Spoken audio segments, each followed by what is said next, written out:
Suyojit IT park हे होडगी येथील जलसंपदा जागेवरच होणार असून त्यासाठी सुमारे 40 कोटी रुपये खर्च येणार आहे.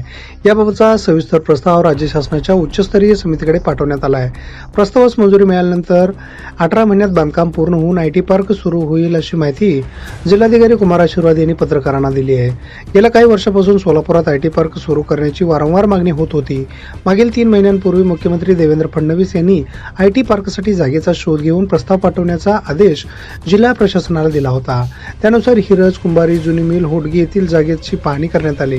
यात होडगी येथील जागा निश्चित करण्यात आली आहे. होडगी येथे जलसंपदा विभागाच्या मालकीची 50 एकर जागा ही लॉजिस्टिक पार्कसाठी देण्यात आली असून आता तीच जागा आयटी पार्कसाठी महाराष्ट्र राज्य औद्योगिक विकास महामंडळाकडे सुपूर्द करण्यात आली आहे. जागेसाठी सुमारे 3.5 कोटी रुपये जलसंपदा विभागाला एमआयडीसी विभागाकडून दिले जाणार आहेत. अंतर्गत रस्ते, दिवाबत्ती, पाणी आदी मूलभूत सुविधांसाठी सुमारे 37 ते 38 कोटी रुपये लागणार आहेत.